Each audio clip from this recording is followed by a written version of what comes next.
All right, people, we're back. If Lacey Green wasn't enough for you, well, we've got more. We are once again live on the YouTube and on Facebook. And joining me now, with only a half-hour break, I am the hardest working man not in showbiz. Joining me today is a mathematician, an economist, the managing director of Teal Capital, and now a man that I call my friend and confidant, Eric Weinstein. Welcome back. Great to be back. To the Rubin Report. Hooray. How you doing, brother? I'm doing pretty well. How about you? I am good. I'm glad you're here on a day that I'm doing 2 live streams and a show later this afternoon that's not live, because I feel like this is a perfect metaphor for life right now. There's just so much going on. Happening so fast. Happening so fast. The worlds that we exist in, the political world, the economic world, the philosophic world, all of these things feel like they're upside down. You know, we're having Chipotle with Lacey and Chris Raygun 10 minutes ago. Now we're sitting here doing this. Like, just worlds are colliding. So much is happening at once. Yeah, and you know, I come back to my earlier point. It does feel in many ways that you found the nexus where all these things have to meet. And so I think it's been extremely interesting watching this develop. I mean, your progression has happened online, and I think that there's probably, in my opinion, no place I'd rather come to try to sort this out. And I keep asking people, where do we reboot from? What is our last safe restore point from which we can get into safe mode? And you know, one of the reasons I'm so excited to be here is that I think you're doing the best job of anybody on that. Well, I appreciate that. I think as a math guy and a physics guy, you're describing me as a black hole. Is that not what you're saying, that I exist and I'm sucking all of these things into me? What comes out on the other side, we do not know. Well, so there might be a bit of a wormhole where things wind up on Joe Rogan or Tucker Carlson or Sam Harris, but I do think that one of the great things is the ability to, you know, to do what you do is you get out of the way and you let people either explain themselves, hang themselves. It's up to them. Yeah. So that's what's so terrifying about being here on a live stream. Yes, well, I'm going to be letting you hang yourself now. Okay, so first what I want to talk about, so there's a ton that we're going to talk about, and not only what I think is great about this is that we've become very good friends, but even beyond that, you're one of the people that when I know something is up, I had an issue earlier in the week related to some professional stuff. I knew I could get you on the phone and that, you know, you can get advice from anybody, but there's only so many people in life that you go, oh, their advice is the advice I'm supposed to listen to, and you've become one of those people for me. And so now let's get into some stuff. See, what I did there was I paid you a compliment so that now I can give you the rope to hang yourself. I really appreciate the false sense of security. Wasn't that good? I thought that was impressive. Okay. I want to talk about your brother first, because your brother is Bret Weinstein from Evergreen State College, who's a former guest of the Rubin Report and apparently a vile, hateful racist. Everyone knows the story already, so we don't have to reclaim the story or even retell the story. But I want to know from you, watching your brother go through this incident, for those that, you want to give a 1-minute recap for those that may not know the story? Sure. Just a 1-minute recap. More or less, the world found my brother in his sleepy hideaway in Olympia, Washington, where he has been taking this very unconventional college called the Evergreen State College. And he effectively hacked it and turned it into something it was never before, which is a tiny little Harvard of the Northwest, where he pretends, in some sense, that his undergraduates or graduate students, he gets them right into the heart of evolutionary theory. And he's a guy, if you know him, who is just so profoundly and deeply compassionate, ethical, and thoughtful that when his campus decided to explore sending a message that white faculty, staff, and students who wished to show solidarity with students of color, most particularly black students, that they were invited to leave campus for a day, he objected. And the real problem with this story is that his letter of objection, the protests that followed, where he was protesting against segregation, and strangely, the black students and students of color were protesting for segregation. So it's a bit of a mind flip. Yeah. But the big problem is I don't think anybody's actually gotten to the heart of this story. which is something far more disturbing than is what's usually covered. And that is that there is one place that is left in which open racism can be practiced institutionally in the US. And that's through this diversity equity movement, in which it appears to be you can be openly anti-white, openly anti-straight, openly anti-male, and that this is considered progressive. And of course, this extends to being anti-West. You're allowed to be openly anti-Jewish, anti-Israel, not from the perspective of is there nothing to criticize, right, but just getting to levels in which you have a cult, effectively, that has redefined words like racism or sexism so that particular groups can never be sexist or racist, and other groups can never be anything but. Yeah, and I like that you mentioned words there, because one of the things that I think you're really good at, because you operate, I think, in two levels. You operate at a very sort of high mathematical, physics level, and then you operate in a level where you're trying to communicate some of those ideas through words, often through Twitter, in a more simple way for regular people such as myself to understand. And you've come up with some great phrases that we're going to knock out. I used one of your phrases, the Thinkuisition. You were the first person that mentioned it to me, and I thought, I like this word. It captures something going forward. But before we get to that, so just on your brother real quick. Right. Forgetting the story of your brother, just to stand with your brother going through something. Right. Hearing that your brother, who you know is not racist, who right. has fought racism right. in his life, knowing him from birth. Yeah. What was that like to stand with him in the midst of this haywire storm? It was terrible for him in many ways. It was great for me. Because you find out, okay, so suddenly your brother's the most famous racist on some particular day in American history, and you're trying to think like, okay, I understand I'm supposed to recoil in horror. And a friend of ours, Nassim Taleb, has this wonderful word, anti-fragile. And the anti-fragile thing to do is to say, no, you're not going to scare me off. Why don't you just assume that I'm every name that you want to call me? Do you want to call me xenophobe? Do you want to call me sexist, racist? Do you want to call me a bigot, a pig, etc.? So why don't you empty your arsenal, and then we can have a conversation, because those words are just intended to scare everyone off. The thing about Bret, I mean, it's really painful to have to, you spar with a guy your entire life, and then you have to say really nice things about, but it's true. Right. I mean, first of all, the guy's got a ton of integrity. He's sacrificed his own career and his own trajectory to stand up for people less powerful and less fortunate. This guy walks the walk, he talks the talk.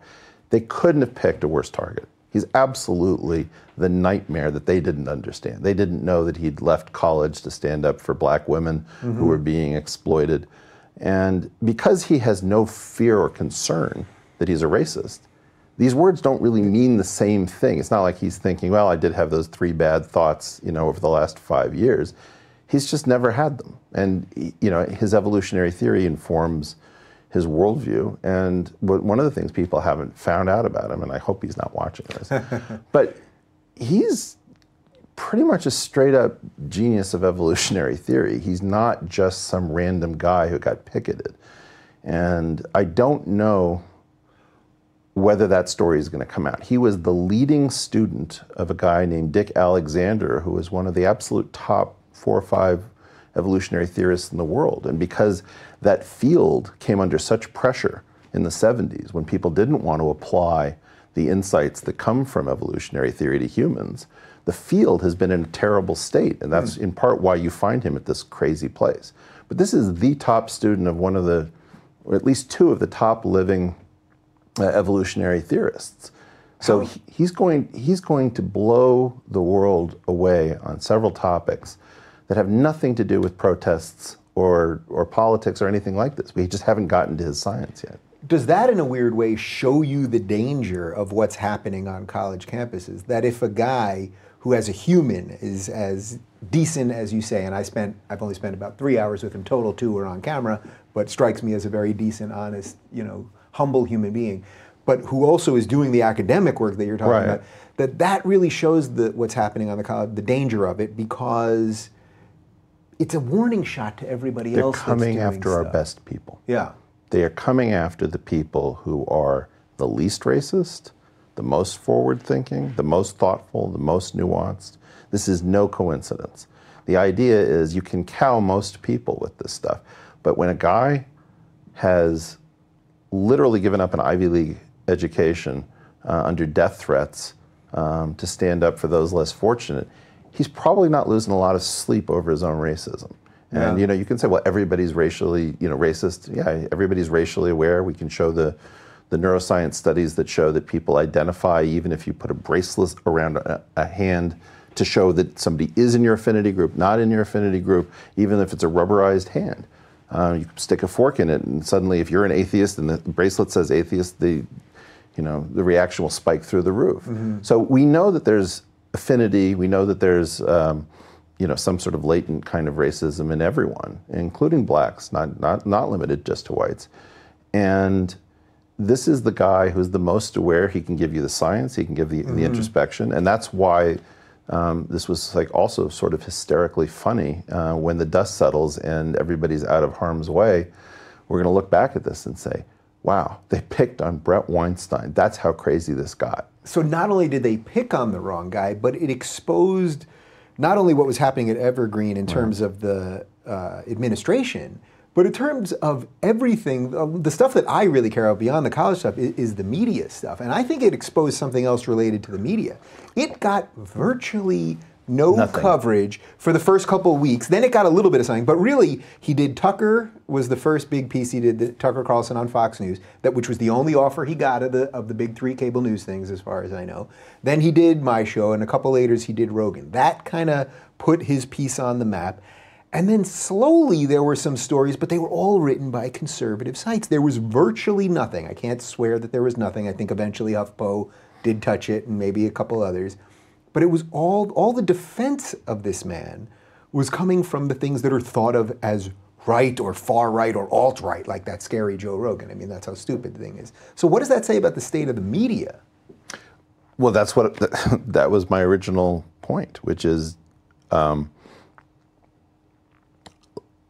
we just saw the best demonstration we're ever likely to get, that the New York Times will not cover a story like this in real time if it is exactly counter-narrative. And the problem with this, it's a little bit like sailing, where you're trying to go backwards, relative to the way the wind is blowing, and you haven't figured out tacking yet. So this narrative is exactly counter to the mainstream narrative. This is terrible racism on campus, and it's black racism against whites. So, the mind immediately explodes. Because, for example, people are experimenting inside of this cult with the idea that racism is no longer how the law defines it or how your dictionary defines it. No, it's power plus privilege, and since the underprivileged have no power, they can't be racist, QED. One side is always good, the other side is always bad. This kind of intellectual sleight of hand is in danger of being exposed. And so what I think was happening is that they were waiting for him to foot fault. Just waiting for a moment where he'd be on one of these shows live and accidentally. But it was perfect. Yeah. And by the way, we can say this is the only offer he got, but I'm tired of that, right? Tucker Carlson came through. Yeah. And, I have objected to plenty of things Tucker Carlson has done, but I'm not going to apologize for where we show up. I will go to any program I like. I will affiliate and talk to people who I like, who I don't like, who I may think are abhorrent but are personally rather engaging. I mean, this idea that one set of people controls how another set of people can affiliate and associate, what program can you be on? Like, the funniest story, and this is really just crazy, is Bret Weinstein endangered Evergreen State College by going on Tucker Carlson. Oh, I saw this thing written just in the last couple of days about this. Yeah. But on the alt-right Tucker Carlson. Nobody calls Tucker Carlson alt-right. Nobody even knows what the freaking word is. What planet are these people on? Fundamentally, you're so sheltered in your bubble that, look, Fox News does a lot of propaganda, does a lot of hit pieces, it does lots of things I don't like, as does the New York Times. But the idea that we're going to say that Tucker Carlson is beyond the pale, and the New York Times, which won't even report the story after, I think they did 3 op-eds before they actually sent a reporter to to write about it. Which is actually kind of crazy. I mean, that's really a crazy way for them to be exposing, so to speak, a story, Well, right? it's traditionally, right, the op-ed has been almost completely divorced from the paper by a Chinese wall. And so it reflects the fact that it is the narrative-driven news department that is the problem, because it is the cryptic op-ed, right? That's what the front page is. It's the cryptic op-ed because it's telling you a narrative. Please feel this way. You are in-grouped. You are the wise. You are the clever. These people are the bad. They are backwards. They are problematic. They are troubled.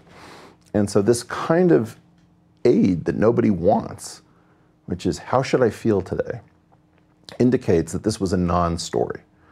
It's not worthy of your attention. So you see a story that is not showing up. It's the dog that doesn't bark that is much more important. So yeah, he absolutely proved out this theory, which is that's not a newspaper.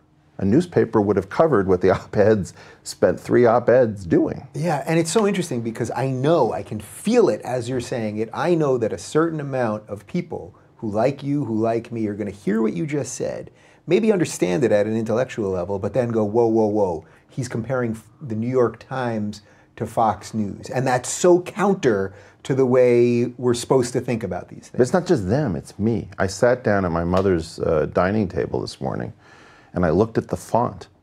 And that font has this mystical hold, the New York Times, and it's all the news that's fit to print. And somehow... Right, you think they could have got one story about Bret in there. All the news, come on. Not fit? Yeah, I don't know. Not fit. Right, if you run it backwards. But I can't shake the idea that the New York Times, because it is so close to being a newspaper, right? It is a hair's breadth away, and this is what I call the uncanny valley of journalism, where, if you remember Polar Express, it was too realistic without being realistic, and so because it was hyper-real, you're revulsed, creepy. right? Yeah. And so that's why the New York Times is the top of my problem list. It's because it's so close to being a newspaper. It fact checks. It's beautifully written. It does do a good job of developing a story, but I don't want my story to be real-time historical fiction. I don't want the end known by the writer before they even start writing, because the news is coming in. It's a data stream. Yeah, and this is where we should quickly throw in a phrase that you've given me, which I love, that you mentioned last time, the Russell conjugation. Basically, that you can almost figure out what the story is just from the headline, and then often what's in the body of it doesn't quite line up. Yeah. And we see this all the time. I mean, is he embattled Professor Bret Weinstein? Is he controversial Professor Bret Weinstein? Is he heroic Professor Bret Weinstein? Is he mild-mannered? Is he progressive? Is he a racist? You're constantly giving me all of these cues, and if I just turn off your audio, if I screen out the emotional instructions, here's a guy who did absolutely nothing wrong. In fact, he did the right thing. He stood up. He did everything we want in a professor. Yeah. And the fact is that this is terrifying to the administrators, because what happened was there's a trend, there is a cult, and there is a movement. The trend is for administrators to displace faculty in terms of their autonomy. This is why the administrations are all exploding and the costs are going up. There's a cult, which is this postmodern cult that's coming out of the humanities, where the relativism becomes some kind of Marxism, and suddenly the only thing we know is that everything is oppression. And then you have a movement, which is you've got a bunch of kids who feel that they should be active, they shouldn't be complacent, they want to see a better world, they do detect structural inequities, and they want to get active and do something, which is to be applauded. The big problem isn't the movement. It was the trend figuring that it could count on the cult to achieve an end. And the end was to attenuate the power of the faculty. And so if the president could simply push through this equity proposal, and that would eliminate some freedom in hiring and force diversity targets in terms of how many people of color, how many people of the right gender, how many homosexuals, et cetera, which is in general not something that is thought to be very good to do on the outcome end. You might want to have equality of opportunity, but the last thing you want to do when you're trying to find the best mathematician, the best physicist, the best biologist, is to consider any of that stuff. And even the way, it's funny, the way you said homosexual instead of gay there, I think it's a kind of it sounds a little Nazi-like then. You know what I mean? Like, I know that wasn't your intention, like, to make it sound Nazi-like, but when you say it that way, like, we should have a certain amount of women and a certain amount of homosexuals, there's like a Nazi connotation to it. Well, I just find that the part of it that's so offensive is that this will happen naturally if we fundamentally are just more decent. We take the time that we need. I mean, we didn't know how many, let's say, gays we had in mathematics. When I was in math departments, very often I would think the entire department was straight, and I only found out later, no, gays have been represented for some time. Gays can do math too? Yeah, absolutely, you know. I mean, there's even this question, of course, about a couple of extra IQ point advantage that has come up. But I think that what they were trying to do is that this president wanted to change the nature of the college, and he couldn't have done that with the faculty's help.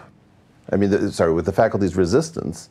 And so Bret was the only guy who said, I'm standing up. Why aren't there more Bret Weinsteins? Why aren't there more Jordan Petersons? Why can I count the number of these people on one hand, 2 hands, 3 hands? Because I think they've been cowed into silence, I think.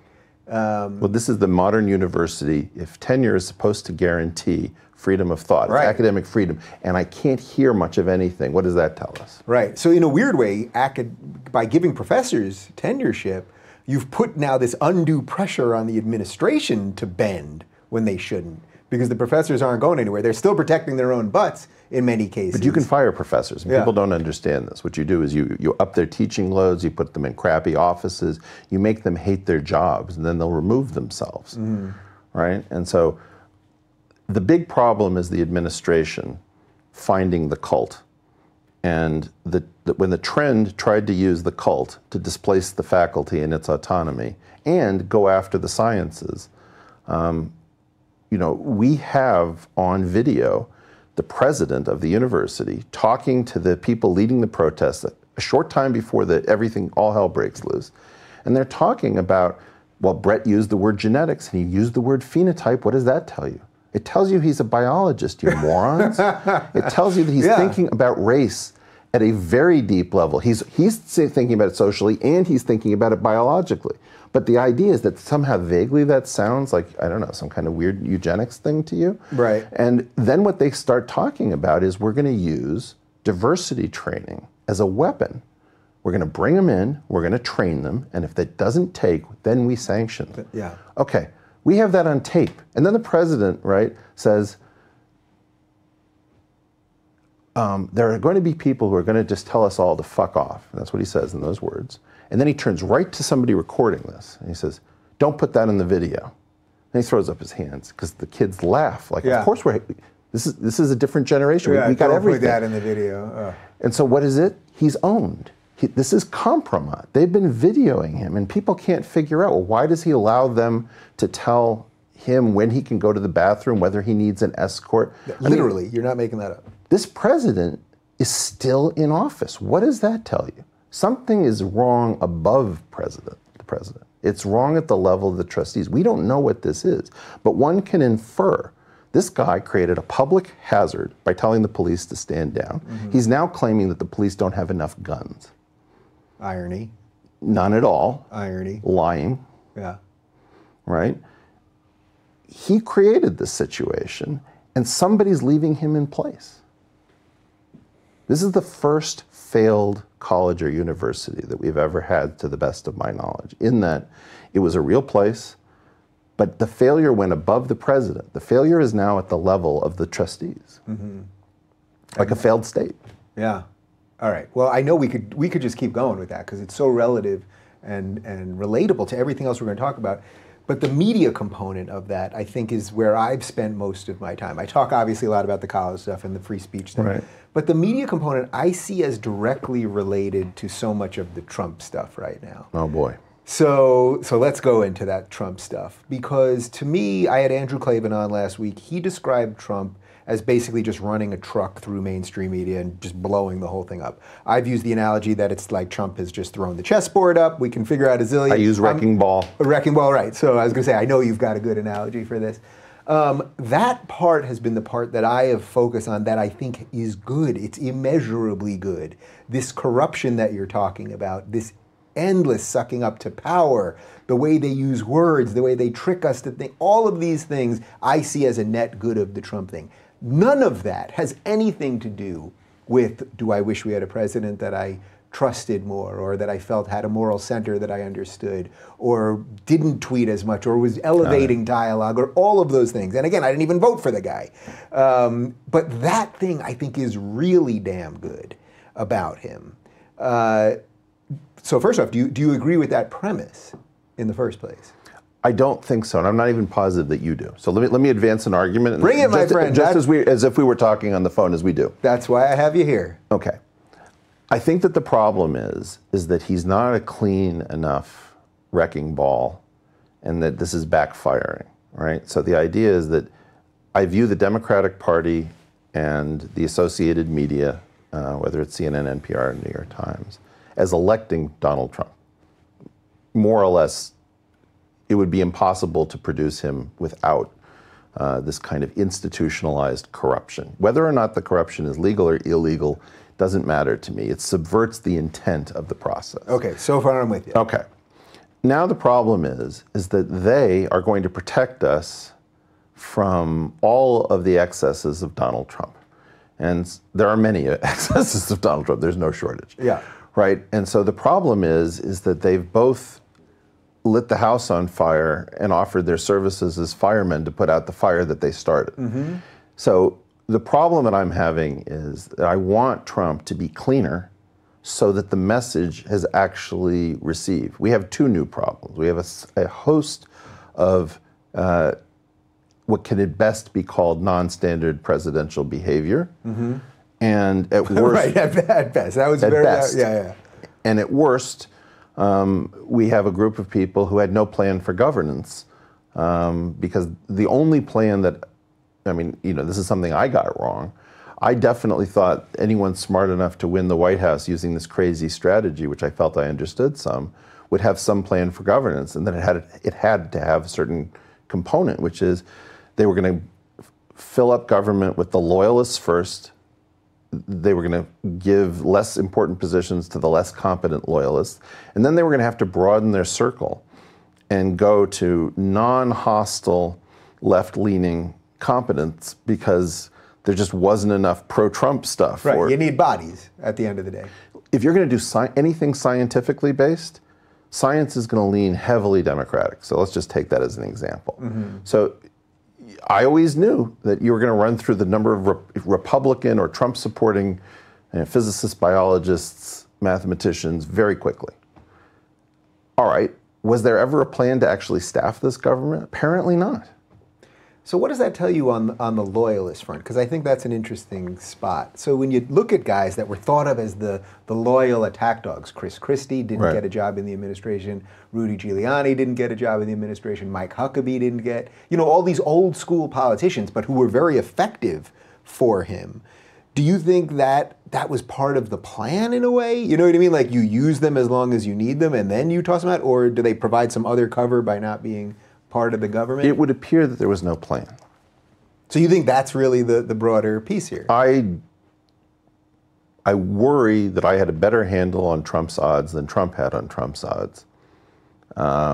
Because I don't think any of this was not foreseeable. I mean, I always thought it was going to be a close election. And if they were going to govern, this had to shift. It had, you had to spin your chrysalis because a campaign is not an administration. And that message has not happened. So, the question about where I am with Trump, and I brought this up to you the other night, why don't you and I criticize Trump more in the public sphere? Mm-hmm. And I thought it was a good question for us because I noticed that I'm not doing it very much. Yeah. But I also noticed that I've been absolutely unambiguous in my old tweeting, saying, I view this as an existential risk. And, so to answer it for me, one, I'm very troubled that the one guy who snuck through is so complicated and noisy and unclean in terms of signal to noise ratio, that we're not getting the message that people voted against something, and they didn't have a none of the above category. Like none of the above would have won. Would have won in a landslide. Right. Just like, which part of we don't want Donna Brazile coming back? We do not want Debbie Wasserman Schultz. Please do not give us Rubio or Cruz or any of these people. Like the whole slate, not workable. But so then isn't that, so wait, so first I'm still not sure which is the part of what I said that you think I don't really believe. Well, I'm concerned that we're not actually getting a great effect of having Trump do the wrecking ball thing. So that I agree with. The whole thing is a freaking mess. Right. But I also think, I've had a few people say this to me privately lately, that which is sort of what you just said, that I don't mind the wrecking ball. I saw all this horrible stuff, but I wanted it to be a little softer. I wish instead of having the bull charge through the china shop, couldn't have been, like a panther that would have smashed a couple things but been slick around other things and whatever. And to me, it's like that's a nice idea, but it could have never broke through. This is something that I've been admonished by many people, that, which part of bull in a china shop, you're really thinking about some surgical. Right. So to your point, maybe it wasn't possible, but I can't believe that we're going to lose this much infrastructure, and we're going to double down just to get rid of this administration. That's the plan? Like more identity politics, more laughing about economic nationalism? As if economic nationalism isn't the reason for the Democratic Party, in large measure. Like they abandoned it, and Steve Bannon picked it up. And we're not going to get the pendulum swinging through a central point. It's just the pendulum is going crazy and chaotic because nobody can interpret what just happened. So is that what happens after this no matter what? Is that almost preordained at this point? That the sides have now gone so bananas that whether they impeach him or something with Russia, or they just relentlessly destroy him for 4 years, or he does something great and then that makes them go even more crazy. That the pendulum, I like that. It's supposed to go like this, and instead it's going to just, like we've almost entered this new phase now where it's just going to go in directions that it shouldn't go. No, it's like you let a balloon go full of gas and it just goes around the room in its own Brownian motion pattern. And I believe there is one overarching crisis, and I call it the crisis in semi-reliable communal sense-making. And it's effectively that there's no place to go to sort out what happened. I know if I want to hear that things are as bad as can be with Trump and treason, I know exactly which outlets to go. If I want to hear that everything is absolutely fine, it's a witch hunt, there's never anything there, I know which outlets to go to. What I'm looking for is for some group of people to look at this independently and come up with a relatively narrow cluster of, this part is really bad, this part is a little bit bad, but it's more or less a foot fault, this got blown out of proportion. Somebody help me understand. You have experts who understand the rules of parliamentary procedure, so help me understand the laws. You have somebody who has an idea of history, help me with the history. Nobody is doing that without using the opportunity to push an agenda. It's so interesting you say that, because just even in the last couple of days when this Trump Jr. thing has happened with the email, a month ago everybody was saying, it was Comey, these are all the gotcha moments. We've got him this time, we've got him this time. And Twitter blows up and everyone says, this is it, this is it, this is it. Then basically nothing happened. Nothing came of it. There was no investigation, nothing came of all that. Then the Trump Jr. thing happens. The same people who were saying, this is it, this is it, this is it a month ago, we're saying this is it a month ago. Now we'll see. Maybe this thing is different. We shall see. You know what I mean? But that sort of like, we're just waiting for the answer we want. We're waiting for the answer we want. We're always going to bend things to the answer we want is a problem. And again, I say this as someone that did not even vote for the guy. Right. I don't see a way out. And I here are my best hopes, and none of them are great. One of them is that we actually push the Potemkin village into this concept, which I call de-Potemkinization, where you realize that you're living on the Truman Show, and you decide you're actually going to build out the world that is suggested by the set fronts. Like, so we take the New York Times, it's not a newspaper, we turn it into a newspaper. It's got most of the equipment. There's no reason it can't be repurposed. Yeah, how are we going to do that? I don't know. But we'd have to put pressure on it. So the big problem here is who would put that pressure to turn something that is functioning very effectively as a pseudo-newspaper that advances a narrative into a newspaper.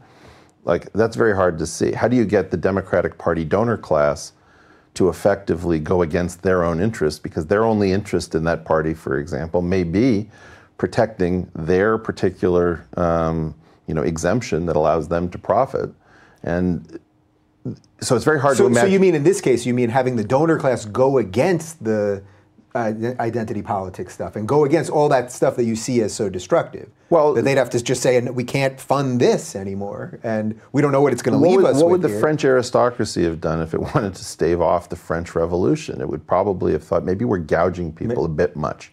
Right? Like, maybe this is like a little too much, guys. They're all out on the streets looking for bread. Right, so I'm very concerned that we not lose compassion for people who are hurting and expressing themselves terribly.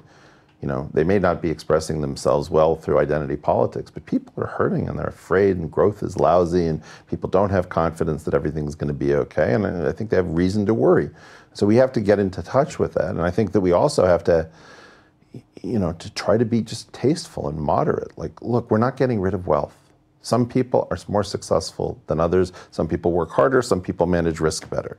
On the other hand, we can't just claim that every fortune that makes no sense came about because those people contributed more to the economy. Clearly, there's a ton of rent seeking. Mm-hmm. So if we don't understand that decency is a little bit like a fire extinguisher, in a case of emergency, use decency. Like, the house is going to, it's going to blow. Now you're speaking my language. Well, and then we have this other hope. So one hope is that the institutions that are largely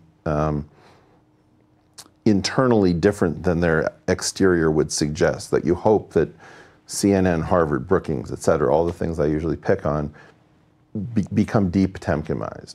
The other thing is that you look at non-standard places like the Rubin Report, like the Waking Up podcast, like Sargon of Akkad, all these crazy lunatics who you're assembling in some sense. Yeah. And that becomes something truly new, because this is the only place that I can come to think. And to your point, when I feel like I'm not understanding what's going on, I can't plug in with a relative who's still in the old world. Mm-hmm. And so we're dependent upon each other, and our back channels, like, hey, something really weird happened on Twitter. 7 people started with the exact same point.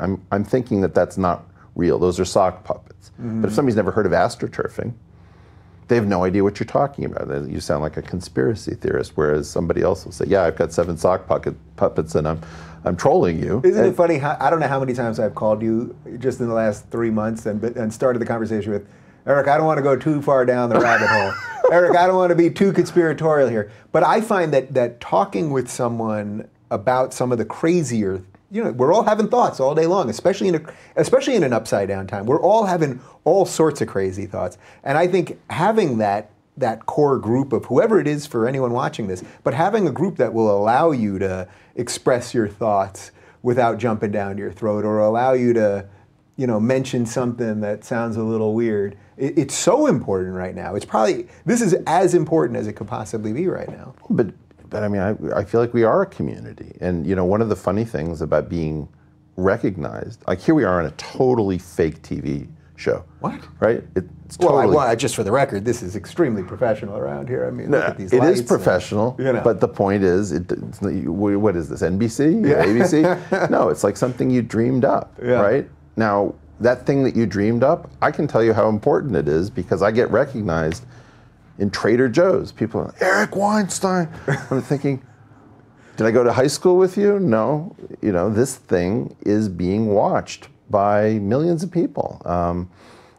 And it's not just you. So I think that the 5 to 25 channels that are exploring these topics it's neck and neck. Either the mainstream institutions reboot because they can't take the pain anymore, which I don't think is happening because they're getting a lot of reinforcement. No, Trump is so crazy. Thank God we're here to save you all. It's just like, So in a weird way, he's given them their biggest foil, and he's also given them their redemption. And sometimes I do think that like you guys are all in it on it together. Like Trump is sort of in on it with CNN. I'm gonna keep saying crazy shit, and you're gonna keep getting clicks because that is certainly happening. Yeah. But I don't think that.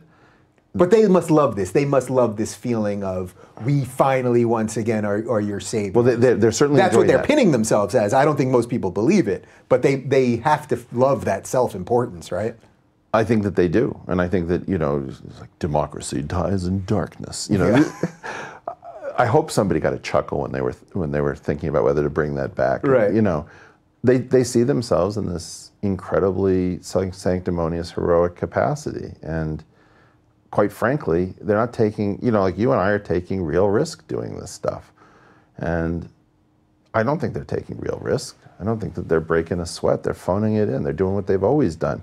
But now there's a slight uptick in the demand. Where's the resistance?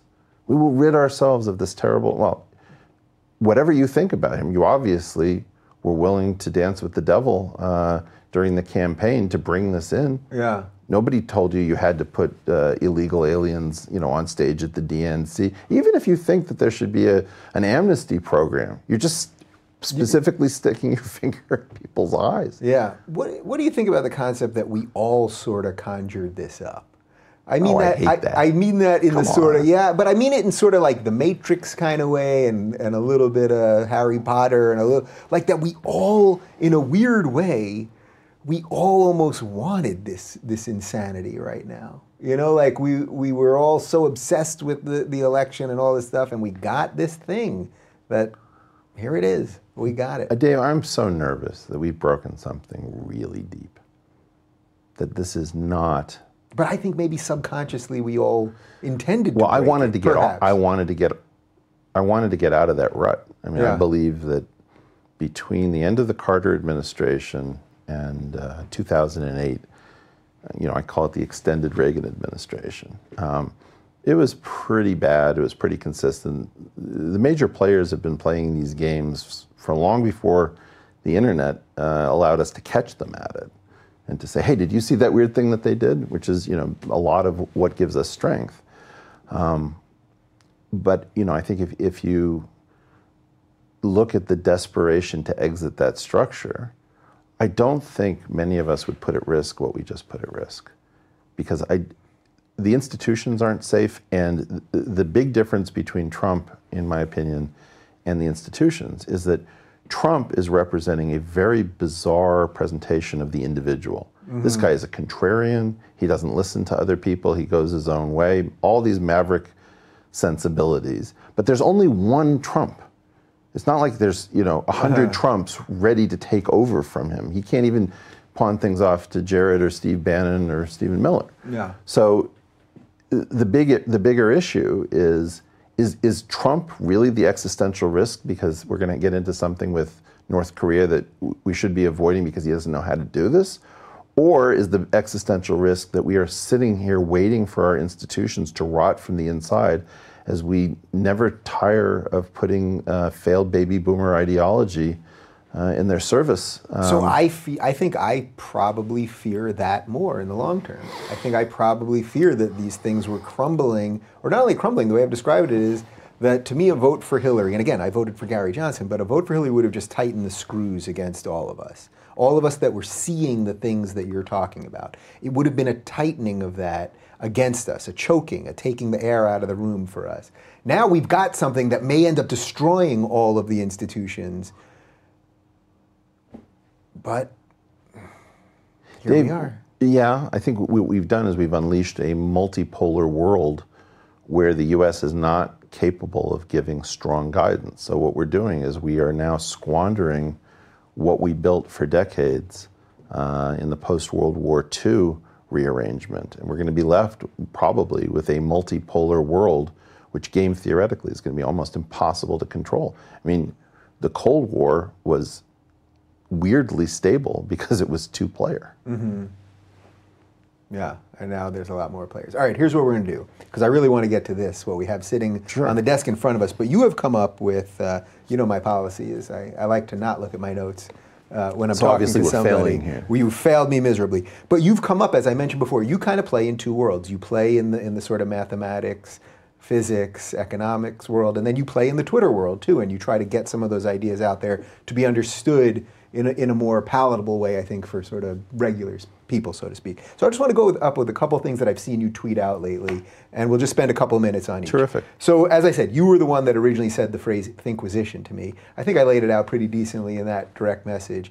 But this idea of the attack, the idea of the attack on ideas, right, is the new Thinkuisition that we have going on right now. And it also fits beautifully with this very strange phenomena that a lot of people who have always identified left or progressive or with the Democratic Party are finding themselves weirdly hanging out with people on the right.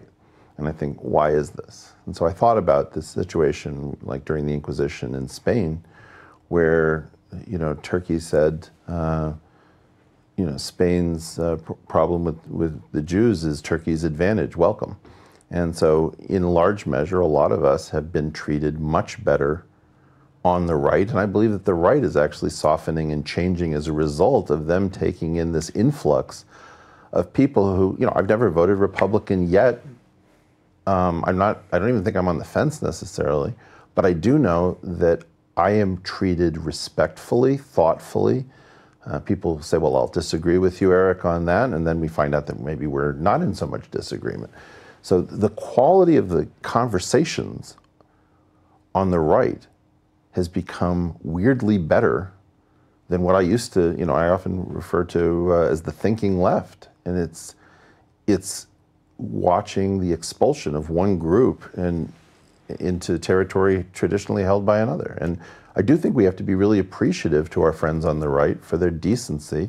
And at some point when the right, starts checking out people who dare to think for themselves, I hope to offer them a home when we've regained our own territory. Yeah, and I love that because it does show the fluidity of all of this and the rhythm of all of this and the things that were right become left and the bounce and all that. But I think you hit something really interesting there, which is that I think you said they've been softening. And I've consistently seen that. So when I've sat across in this very room from people on the right, the scary right, so Prager and Shapiro and Glenn Beck and all these other people, well, they know that I'm not only for gay marriage, but I'm gay married. They know that I'm pro-choice. They know that I'm for single-payer health care. They know that I'm for euthanasia and I'd like to reform prison systems and I'm not for nation building and all this other stuff. And I think by being human around them, just by being human, I'm not even talking about what we've done on air, but when I've hung out with some of them privately, I've seen them sort of ease up on some of these issues where people would, they're all homophobes. And it's like, no, they're not. And if they were late to the party on gay marriage, look, Republicans don't really care about gay marriage anymore. They may not be thrilled about it, but Trump ran saying it's okay and it's going to be all right and that's it. And that sort of softening of an ideology, I think we have to acknowledge that when it happens. Like, it's important for us to say, okay, we wanted something for a long time. We thought it was right for a long time. They waved the white flag on this one. Doesn't mean they've come around on everything else that I want them to come around on. Well, but sometimes they'll say, I really object to a lot of what you say, and it's offensive to my moral system, but I really like the way you presented it, and I thought you were fair. You've given me food for thought. I don't think I'll change my mind, but thank you for stimulating me to think. Wow, I haven't heard anything like that from people I've disagreed with on the left for quite some time. And I don't know if I don't know what's causing it. I think part of it may be that they were in an invisible war that people couldn't see between these mainstream publications, and they would specifically address this issue and not that issue. Mm-hmm. And now, as the internet culture has broken this game open, maybe they don't feel quite as embattled, and they could choose to continue in the previous trajectory, but they're actually saying, no, this pays a dividend. If you're not going to be so potent in hunting us and making us feel like pariahs. That's really interesting, that they've been hunted for so long and mocked by mainstream for so long that now the internet caused a crack.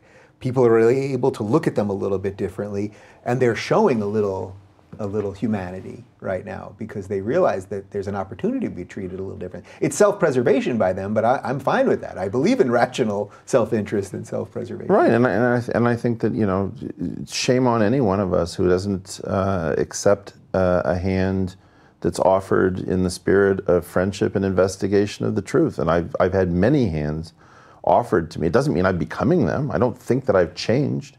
But, you know, just as the point that I made to you earlier, once upon a time we had the party of Lincoln and the Dixiecrats. And, you know, even if all that's happening is that your end goals remain unchanged, what gets bound to those end goals?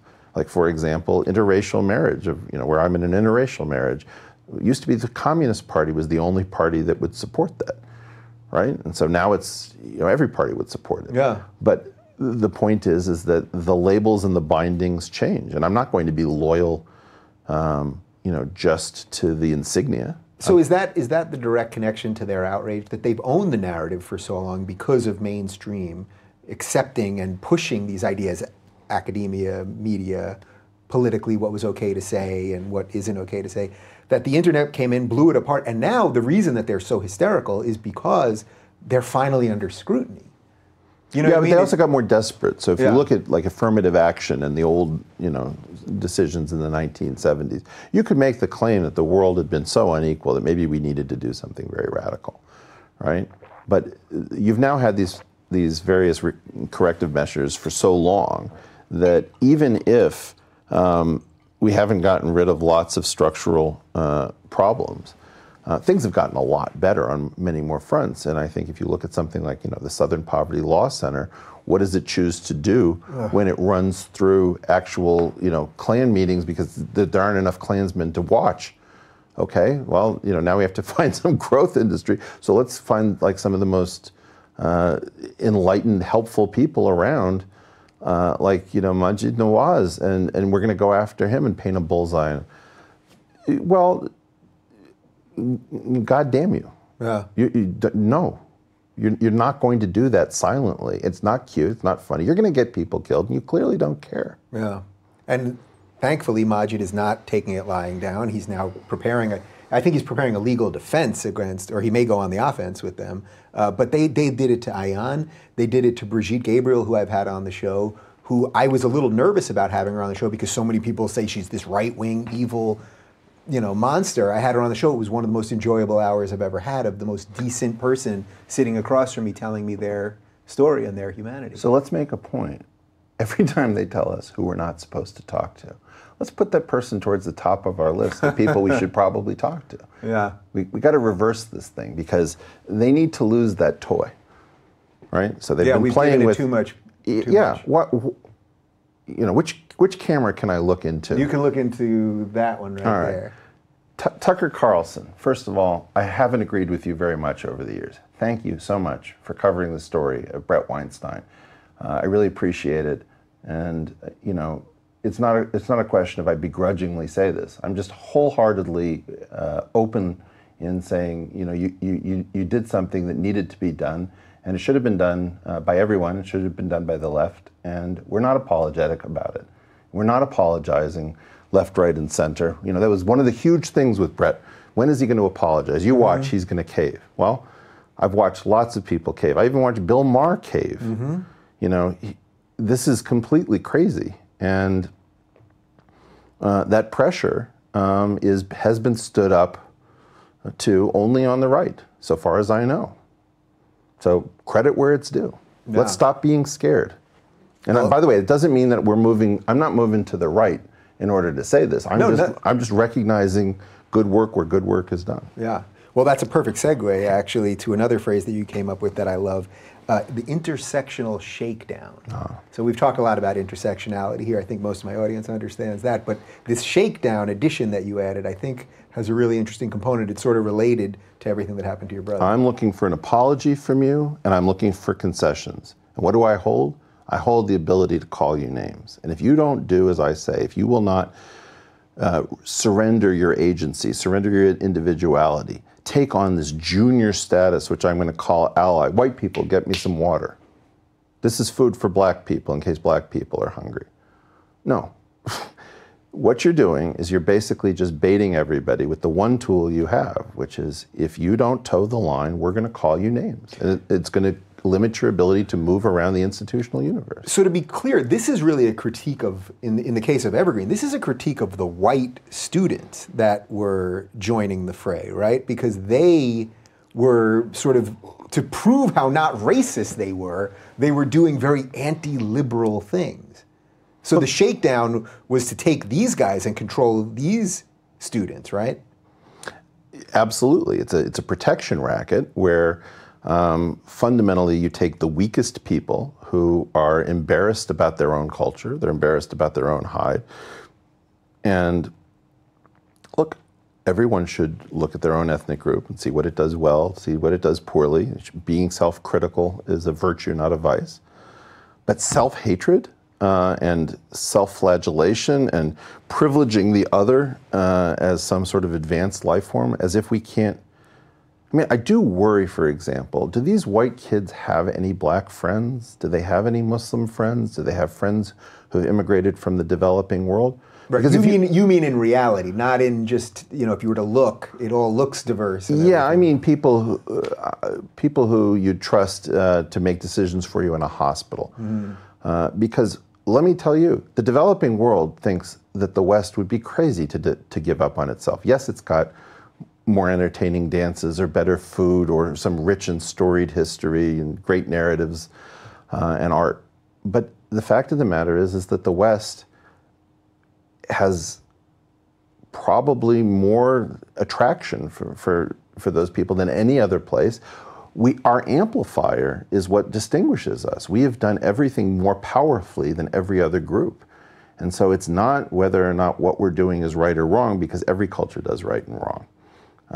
But our amplifier is bigger. So, if you plug in a Stratocaster to a huge stack built for a stadium and you make a mistake, I guarantee you, they're going to hear it 3 counties over. Right. On the other hand, if you play a fantastic solo, that's there too. And I don't understand when did we give up on the West? I mean, this has been terrible. It's been wonderful, but it's the best thing we have going. There's a guy, we do this fan show that we do. We've done a couple of them where I interview 20 people from all over the world. And the first one that we did, I interviewed a guy by the name, I think he's about 25, by the name of Kushal in India. And I follow him on Twitter now, and he messages me a lot.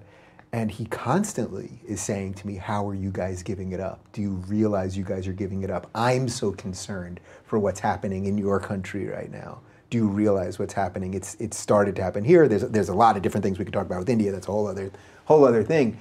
But every time he says it, I could feel it. I can feel it through the direct message, like somebody that sees so much what we're just wasting away here. Well, it's funny you bring up India. I go to India a lot, and I have one rule, which is if I want to make contact with India and its real culture, I never allow myself to become the honorary Indian, because I'm a terrible Indian. I'm just not very convincing. I've tried to speak a little Hindi.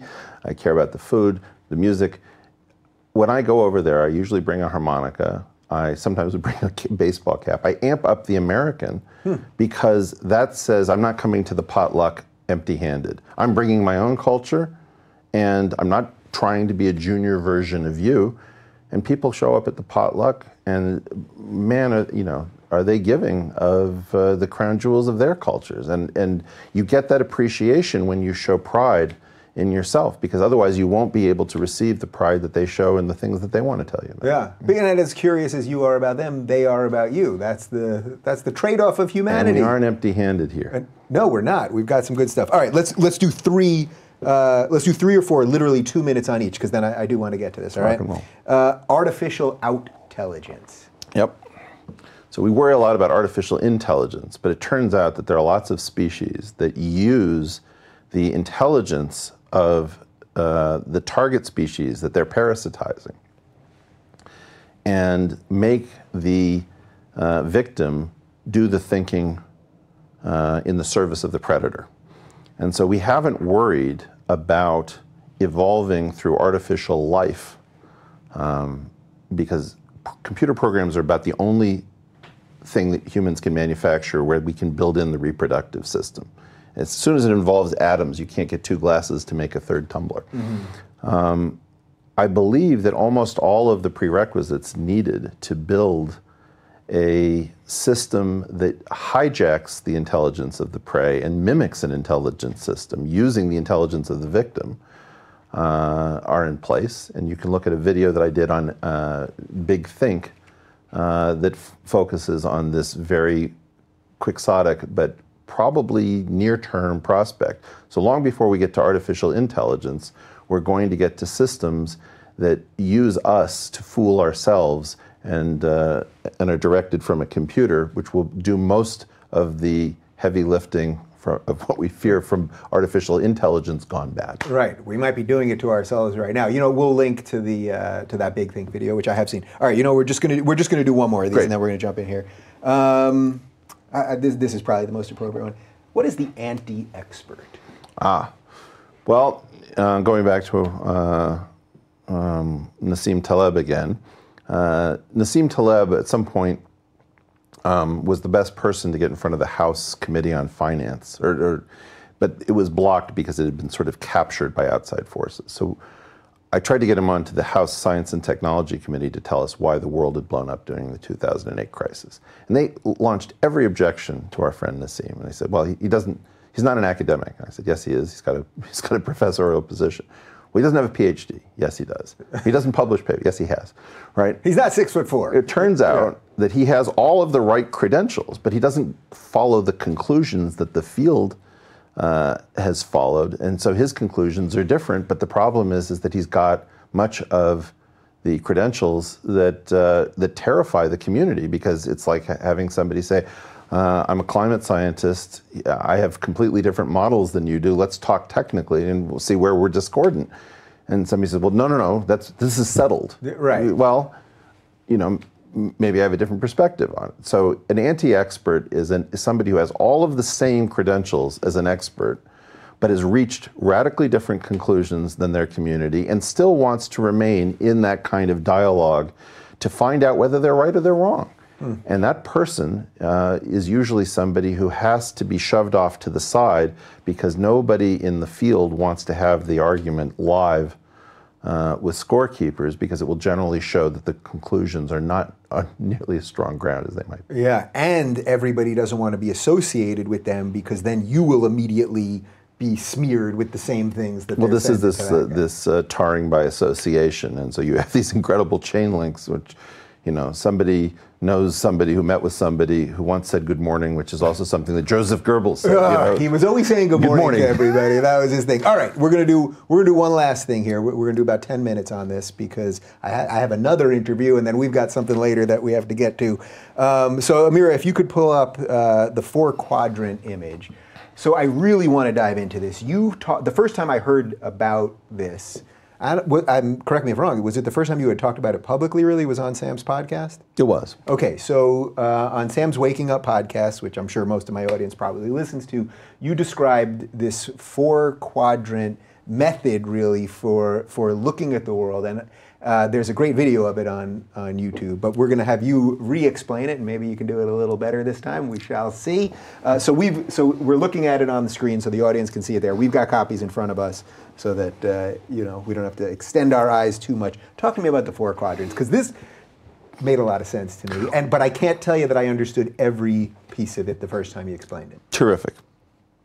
So it came out of a frustration with left versus right thinking, which I think we all share. We still use it because it's slightly useful, but it's getting worse and worse as an approximation all the time. And I think what I was trying to figure out is a particular dynamic that is being used over and over again that we fall for, just the way Charlie Brown never manages to kick the football from Lucy. And so the idea is that you've got a collection of people that I want to concentrate on as living in the quadrant labeled first principles thinkers and contrarians. Mm-hmm. Now, these are people who are thinking for themselves and are not buying baked cakes. They're buying the ingredients, and they're saying, well, I want more of this ingredient, I don't like that ingredient.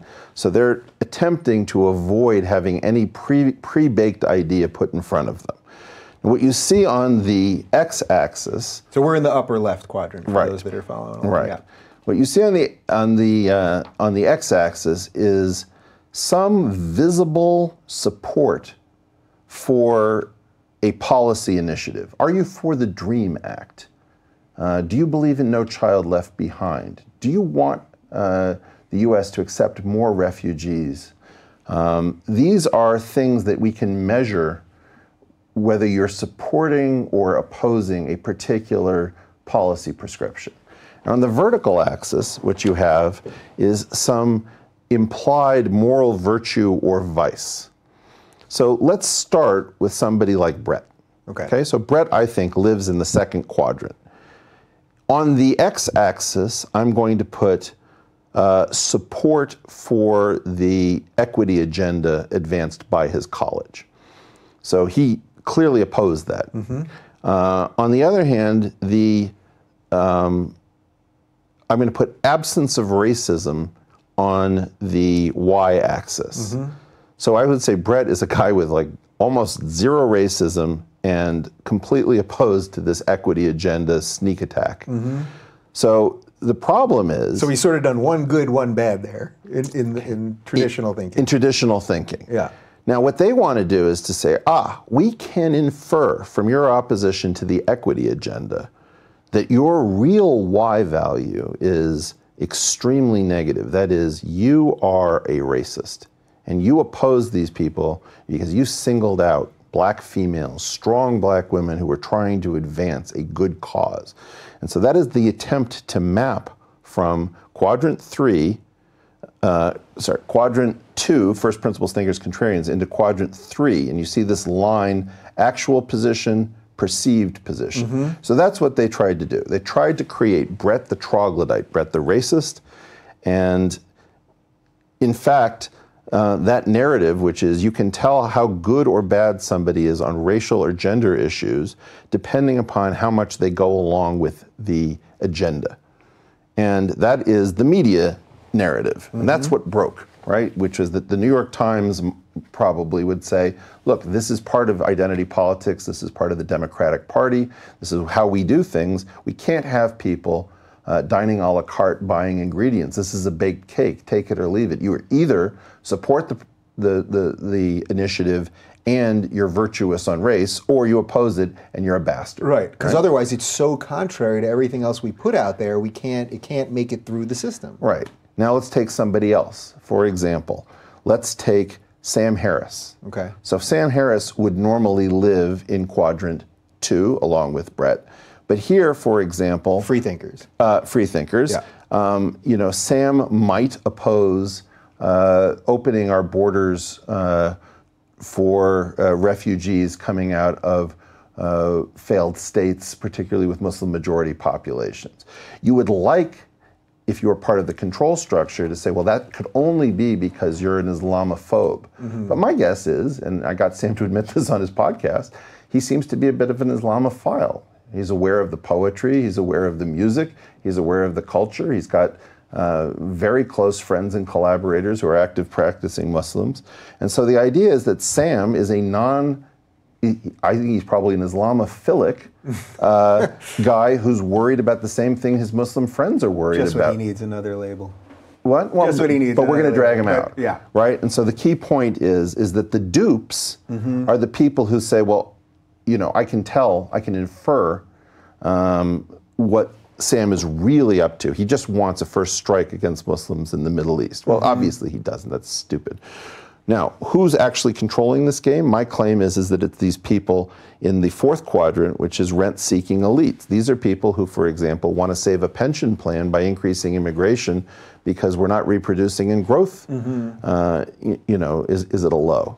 And so they, for example, may have a very kind of mercenary, self-interested view of why they want a border opened.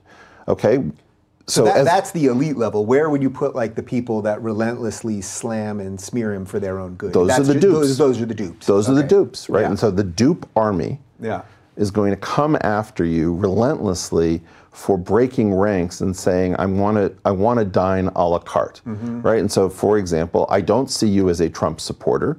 So if I did this, which would be like support for, how would I do you? So in this case, I might say, Dave is somebody who is opposed to the mainstream news narrative. Absolutely. And we want but he is extremely intellectual and very analytical and trying to figure things out for himself. And we would like to say that he's actually slid right. So you'll see a ton of stuff. You know, Dave Rubin refuses to criticize X, Y, and Z. He's actually a right-winger. He's not a liberal, blah, blah, blah nonsense. Yeah. Now, what is this? Again, they're angry at you for, in some sense, dining a la carte. And over again, it's one trick, which is we want to break out these long-short positions, which is to say, you know, I'm long Microsoft and I'm short Yahoo, versus somebody else who says, no, you can only be long tech, or you have to be against tech. You can't actually have a view that one tech company is on the way up and one tech company is on the way down. And so I believe that this diagram, we all need to understand it, because what's happening is that we're being attacked individually. Each one of us has a custom one of these fitted to us as to what's wrong with us. What's wrong with Eric that he's ragging on the New York Times? I feel like journalism is so important. Right. Well, of course I feel like journalism would be important. Somebody should invent it. I just don't see much of it, right? And so it's not against that. It's a point of saying, I hold a long, short, nuanced position, and what are you going to try to do? The easiest way to neutralize me is to try to map me to the troglodyte sector. And how are you going to do that? It's always the same game. We have the right to infer what you're really up to from some bit of observed behavior. Thank you very much. Your words mean nothing. The nuances are all lost. We've got your number. Next, please. Yeah. And the only way that works is that some of us are still dependent on institutions. So the institutions are still playing that game. But here, and this was my point to you earlier, here we are in a non-network. Right? We're in somebody's very professional studio, able to reach people so that I get recognized in airports and coffee shops. And the fact is we're out of control. And that's why they're coming for us now, is because they're starting to understand, well, what happens if Sam Harris and Dave Rubin and Eric Weinstein and Sargon of Akkad and Lacey Green and Philly D, all these people actually start saying, are you seeing the same craziness I am? Whether it's on demonetization, whether it's on Facebook, thankfully making sure that fake news is out of my feed. Well, what you're really going to start doing is filtering a bunch of stuff that isn't fake news. Yeah. It's just stuff that's off your narrative. Or Google is going to bury it in their algorithm. So it's going to be there, but it's going to be 7 pages in. You'll never see it. We got a lot of work to do. Well, we've got two possible ways out, so far as I can see it, or we can just start up history in earnest and try to see whether we land safely. But I would certainly take either of the first two options, either de-Potemkinize the institutions, or reboot from a ragtag collection of kids who look something like the Bad News Bears, but might be able to get the job done. I'm on the reboot side. The other one just simply doesn't seem possible to me, and I think the rebooting has begun. Now, we need a lot of allies, we need a lot of help, but I think the cavalry is coming. Well, I'm here for the second time, and that should tell you something about how I'm voting. I wish we could do it the other way because it'd be easier, but there's no time to lose, and semi-reliable communal sense-making is the #1 crisis. If we do not learn how to come up with a narrative that we can share, where we can have small differences, but everybody more or less agrees on the general facts without turning everything into a political contest, we're going to take the most hopeful and best experiment with all of its flaws, throw every bad thing that happened to the 20th century in, we're still better off not trashing this experiment and protecting it. And I'll come back anytime you want. I love it, my friend. You want to eat some good food and drink some good wine tonight? That sounds like a plan. Then that is what we shall do. You guys know where to find it. But for more on Eric, follow him on the Twitter at Eric R. Weinstein. I've got one more interview coming up with economist Pia Mullaney later today, but that's going to go up in a couple weeks. So I hope you've enjoyed the live streams that we did today. And we did some behind-the-scenes stuff with Lacey. We're going to do something with Eric, which will also be exclusive on Patreon. So it's patreon.com/Rubin Report. And that's all I got for you. I think we did all right today. All right, there you go.